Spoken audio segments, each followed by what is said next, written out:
লাইফে কিছু করতে গেলে কিছু মিরাকেল ঘটতে হয়, যার পেছনে বাবা মার দোয়া থাকে। আমি খুব প্রাউড করে বলি, আমি যখন ছোট ছিলাম বাবার সাথে ঘুমাইতাম, তখন সে তাহাজ্জুদের নামাজের সময় খুব দোয়া করতাম আমাদের ভাই বোনদের জন্য। তখন মনে হয় যে স্যার তাদের দোয়া এবং বাবা মার দোয়া যদি সাথে থাকে এবং সঠিক গাইডলাইন যদি পাওয়া যায় তাহলে জীবনে সফল হওয়া এটা স্যার জাস্ট পরিশ্রম করলে আমার মনে হয় সম্ভব। এবং এইভাবে স্যার আমার উদ্যোক্তা জার্নি, এবং আমি আরও বেশ কিছু প্রজেক্ট নিয়ে কাজ করছি। আপনি যেটা বলেন যে পার্টনারশিপের জন্য আপনি অনেক সময় উৎসাহিত করেন যে জানা শোনা কাছের মানুষদেরকে নিয়ে কিছু কাজ করা।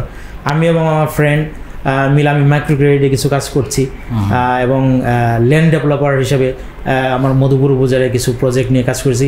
ব্যক্তি উদ্যোগে হয়তো কেউ ল্যান্ড কেনাবেচা করছে, বাট আমরা একটা RGSC থেকে রেজিস্ট্রেশন করে নগর প্রপার্টিস লিমিটেড আমার প্রতিষ্ঠানের নাম, আমি একটা এরিয়া ডেভেলপমেন্ট করতে চাই, যেখানে স্যার প্রায় 200-300 প্লট আমরা সেল করব।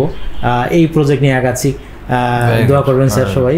এবং বিদেশিরা বিশেষ করে প্রবাসে যারা থাকে তাদের তো এটার ব্যাপারে, এবং এখানে আমরা একটা চিন্তা করেছি যে অনেকেই তো স্বপ্ন থাকে যে যারা গ্রামে বা একটু পাহাড় অঞ্চলে বিজনেস করে, শহরে কিছু একটা করার, ওরা কি করে যে DPS করে বা সঞ্চয় করে।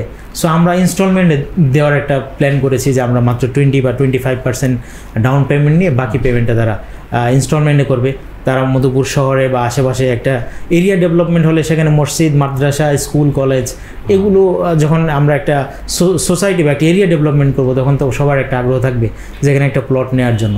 সো বিভিন্ন দিক চিন্তা করে স্যার আমরা এই প্রতিষ্ঠানগুলো আগাচ্ছি, এবং মাথায় আছে যে ইউনিক কিছু করতে হবে, ব্যতিক্রম কিছু করতে হবে। অসাধারণ।